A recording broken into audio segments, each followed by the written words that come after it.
Why'd you buy a computer animation company? I met Ed Catmull, who was running the computer division of Lucasfilm in 1985. And Ed showed me what they were doing, and he shared with me his dream about making the first computer animated feature film. And I bought into that dream both financially and spiritually. And it took us 10 years to do that, but we did it. And the first computer animated feature film, first totally computer synthetic film of any kind, which was Toy Story, fortunately it came out really well and became the third most successful animated film of any type in terms of box office success. So the things that captured me were, I've been involved in graphics most of my life. The Apple II, most people don't remember, was the first real color computer that you could get your hands on, a cheap one. The Macintosh obviously was graphics, the Laser Writer was graphics, but it was all 2D. And we'd done some 3D work at Apple, and I was certainly aware of the field. And the stuff that Ed and his team were doing was way ahead of anything I'd ever seen anyone do. And I think Pixar still holds that mantle today. You know, I think it's the mecca of high-end computer graphics. You bought Pixar from Lucasfilm. Right.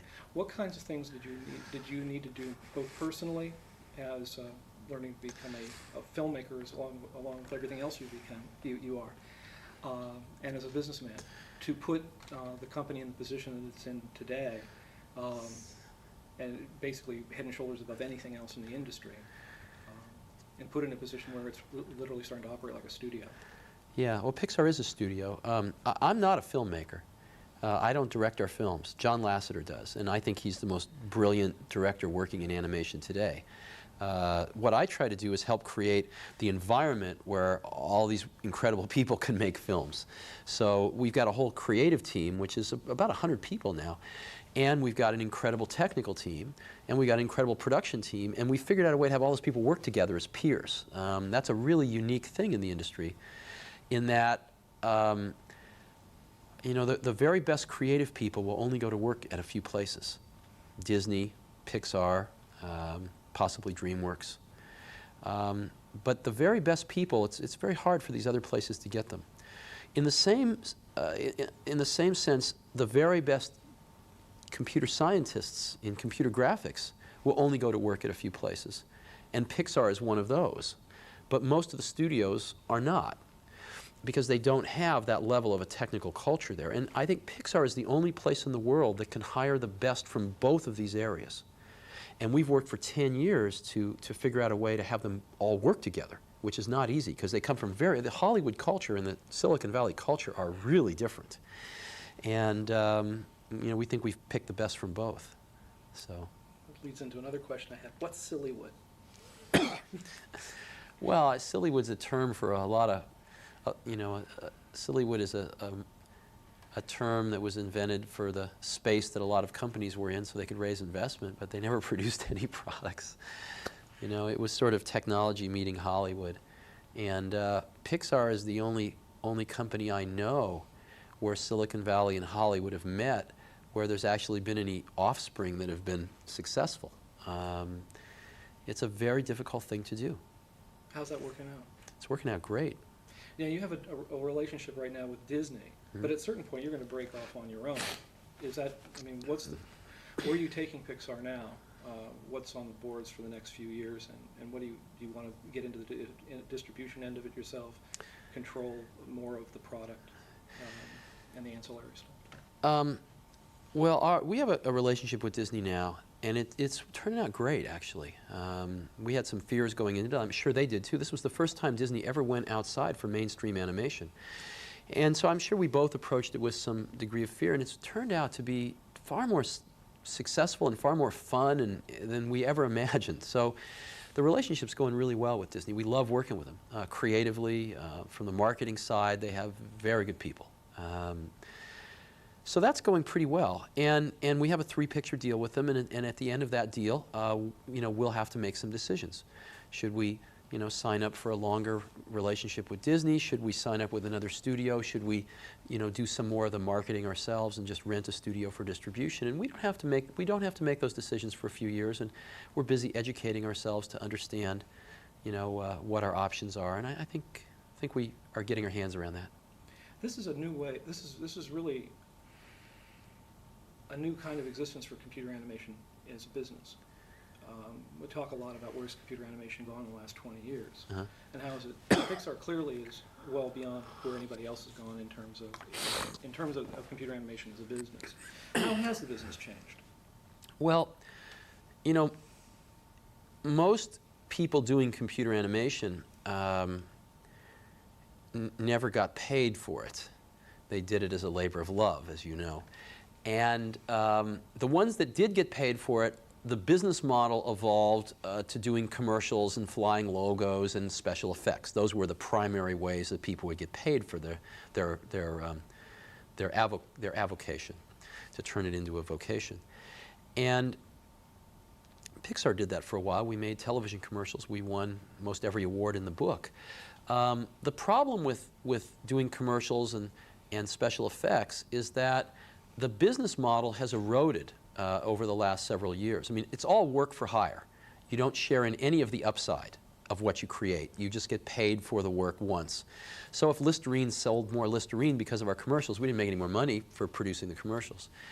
And the margin in that business, the amount of profit you can make, has been under pressure because more people have been coming into the special effects business and the commercials business, and it's been going down and down and down and down. And Pixar always operated at the high end of that business because we could do things with character animation that very few others could do. But nonetheless, I think that's a pretty poor business to be in. And there's really kind of no way out of that business. You work harder and harder to make the same amount of money, and it's pretty difficult. We actually pulled out of the commercials business this year. We loved the commercials business. It was fun making them, and it was a great stepping stone for our company. But we had 25 incredibly talented people there doing work for hire when we have all these other opportunities where we own a piece of what we create. So we reluctantly pulled out because great people are hard to find, and we couldn't afford to have 25 of them making commercials anymore. Now, you've been a hardware producer and a software producer, and with Pixar you're a content producer. Right. And I found it interesting that you didn't want to refer to yourself as a filmmaker, but how is your relationship with Pixar different from, say, Louis B. Mayer, or some of the great studio heads who may not have been directors or producers themselves, but certainly had a great deal to do with what was done? So I'm curious about that. Well, we're a small studio, and so we don't want to let any of this go to our heads. And we hope, what we're trying to do is to build a great animation studio. We stay very focused on that. Because if the other great animation studio is, of course, Disney. And they've done an incredible job. And as a matter of fact, feature animation is really at the heart of Disney if you look at it. They've created all the character franchises that really breathe life into the theme parks. And if you look at where the profits come from Disney, it's a tremendous amount of it is from feature animation and the videos and stuff directly, or it's really sort of dependent on feature animation, as are the theme parks. And what we're doing is just a pure play, to build a feature animation studio. And so my role in that is to try to understand the pieces we need to put in place to do that, and then to work with everybody to attract and retain the people to do that, and get a clear strategy in place, and help with the relationships with Disney and other people. And I enjoy it tremendously. I mean, we've got an incredible collection of people at Pixar. So I learn a lot. Do you like to, to what degree are you involved with the technical side or the creative side? Do you like to get in there and play? Well, I like to get in there and help where I can. But my greatest joy is when we have people that are much better than I am at something, so I can not forget about it, not worry about it, and get on to something else where I can help. What happens is that this is the same in technology as it is at Pixar and on the creative side, which is where you've got incredibly talented people that are also rare and in demand. If you don't treat them right, they can go get another job in 10 minutes. Right? So this strange thing happens, which is the sort of the hierarchy of power inverts. And the CEO is actually at the bottom. So I sort of feel like I work for most of these people because they're the ones that are doing all the brilliant work, you know. And it's the same in software. It's the same thing. The best people are very hard to come by, and so it's management's job to support them, because they're on the front lines doing the work. So that's kind of how we run the place. How do you do that? How do we do that? How do you do that? We do that by creating the right environment, a very rich environment, and removing obstacles out of their way, and putting together the right teams of people together and getting the right projects, keeping the quality levels very high, both in terms of people and strategy and projects, those kinds of things. You know, helping to manage relationships like the ones with Disney that we have, those kinds of things. I mean, as an example, our studio has grown tremendously this year. We started off at about 175 people, and we'll be at about 300 people by the end of this year. And one of our major challenges was not to lower the quality bar one iota. And we managed to accomplish that. We put together a very strong recruiting group. We did a lot of other things that I'd rather not talk about because there are competitive advantages. And we were able to hire 125 A-plus people this year. Now that was something that was incredibly important to the studio. As an example of the kinds of things that management has to do. Toy Story is a good calling card. Pixar is a very hot place to be right now. Yeah. Now, you talked about working with Disney being beneficial. What kinds of things did Disney teach you? I mean, feature filmmaking is obviously a very specific kind of industry, and feature animation is different from short films and commercials. Well, as you know, making an animated film is entirely different than making a live-action film. As when you make a live-action film, a director typically shoots between 10 and 25 times as much footage as will end up on the screen. They take that into the editing room and they build their film. And hopefully they can do a good job, because if they can't, it's too late. The actors are gone, the sets are down. And Walt Disney realized many decades ago that animation was so expensive that you couldn't afford to animate 10 times more than what you need. Matter of fact, you don't want to animate even 10% more than what you need. And therefore, the only conclusion you can come to is you have to edit your film before you make it. So how do you go about doing that? And Disney pioneered a lot of techniques for doing that. And they've refined those over the last 60 years. Working with Disney gave us access to that wisdom, because you can't buy it for love or money. The wisdom and experience of having made, tens of feature animated films. And I think we learned a tremendous amount. And we've even been able to improve upon some of those things in our own ways. And I think that education was not available at any price to anybody else. And we were very fortunate to be able to work with some of Disney's best folks, and they helped us a lot. So I think we learned a great deal on Toy Story. And we've now internalized it into our company as well. Getting back to the issue of working, getting a team together and making the environment healthy, I've heard that one of the things that I read a lot about in the material from Pixar is that there's no contracts, and that's different than a lot of Hollywood productions. Sure. Talk to me about that. What's the philosophy behind that? And what is the Well, in this blending of a Hollywood culture and a Silicon Valley culture, one of the things that we encountered was that the Hollywood culture and the Silicon Valley culture each use different models of employee retention. Hollywood uses the stick, which is the contract, and Silicon Valley uses the carrot, which is the stock option. And we examined both of those in really pretty great detail, both economically, but also sort of psychologically and culture-wise. What kind of culture do you end up with? And while there's a lot of reasons to want to lock down your employees for the duration of a film, because if somebody leaves, you're at risk, those same dangers exist in Silicon Valley. During an engineering project, you don't want to lose people, and yet they managed to evolve another system than contracts. And we preferred the Silicon Valley model in this case, which basically gives people stock in the company so that we all have the same goal, which is to create shareholder value. But also it makes us constantly worry about making Pixar the greatest company we can so that nobody would ever want to leave. You know, when you sign a contract with somebody, you can start to say, well, I don't have to worry about that person for 5 years, you know? And if you're real sophisticated, you'll have a little database that tickles you 6 months before their contract's up so you can start paying more attention to them, you know? And they're the most important person in the world for 6 months, and then after they sign up again, you put them in the drawer. And our system's a little different than that. Every single day, we worry about how can we make Pixar a better company so that nobody will ever want to leave. And we don't take anybody for granted.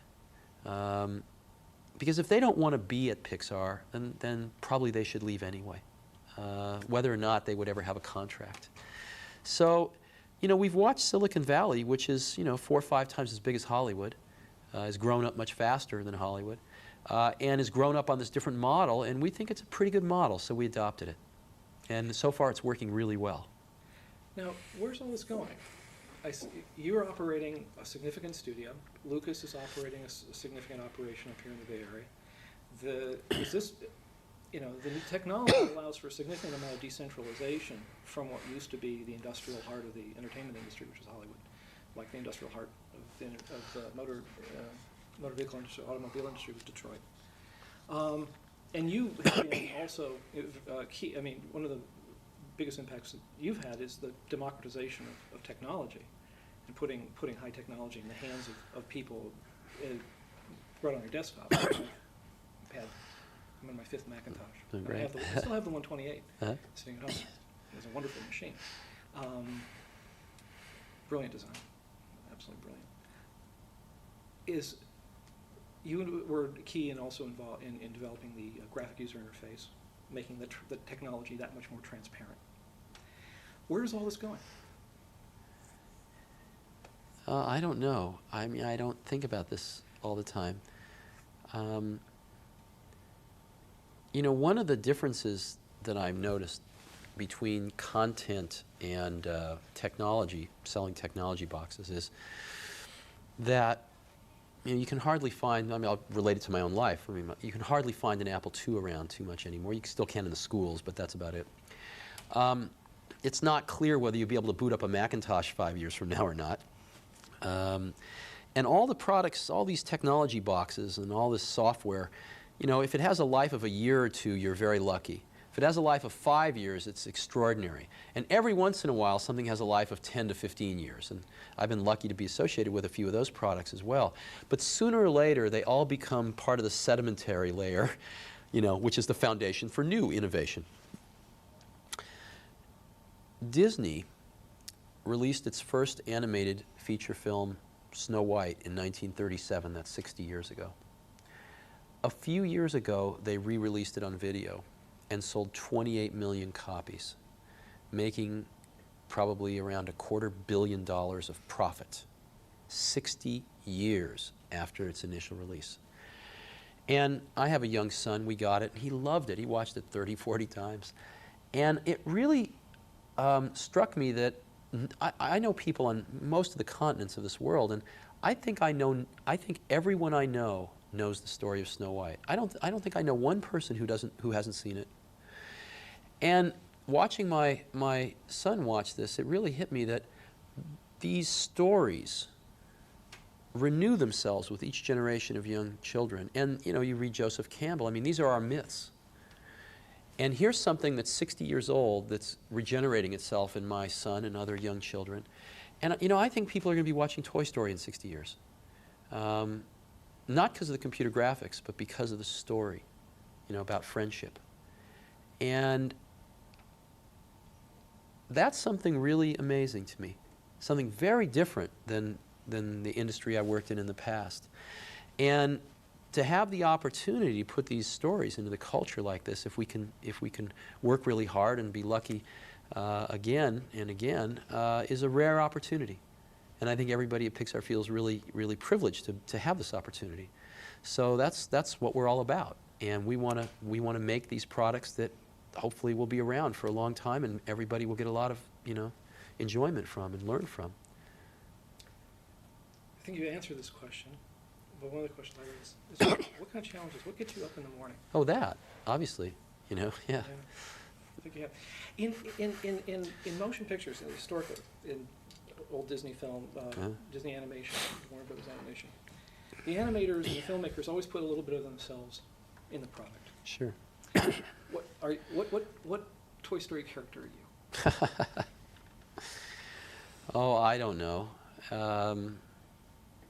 You know, I mean, Toy Story came out of the heart and mind of John Lasseter. It was the toys he grew up with. And so you should ask that to John. He's a better person to ask that to. I should ask him what character you are? No, at what character he was. Oh, okay. I planned to do that, Yeah. actually. I really did. So where's all this going?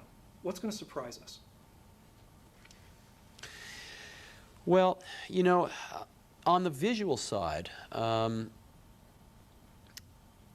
years ago when we made the landmark short film Luxo Jr., it took about 3 hours on average to render each frame of that short film. Now, fast forward to today, Toy Story, computers are 100 times faster. And yet in Toy Story, it took 3 hours on average to render each frame. And the reason was the frames were 100 times more complex in many cases. And, you know, we're throwing between 5 and 10 times more computer power at our second feature film, codenamed Bugs, than we did at Toy Story. And it'll still take 3 hours to render each frame. And I think that's sort of a constant, that our ambitions visually are growing as fast as the technology can feed them. And so I think the worlds, the visual worlds which we'll be able to create will be much richer over time. On the creative side, though, you know, I think the art of storytelling is very old, and no amount of technology can turn a bad story into a good story. I mean, John's taught me that. That's our mantra at Pixar. And, you know, it's the story, stupid, if you will. And so, you know, I think storytelling is a real art, and that's something that we're always going to, you know, always going to be working on very, very hard. And I don't think it's changed in a long time, and I'm not sure it will. And I don't think it's something that technology has anything to do with. Thank you very much. Sure. As they told me you had half an hour for us. Thanks. Now,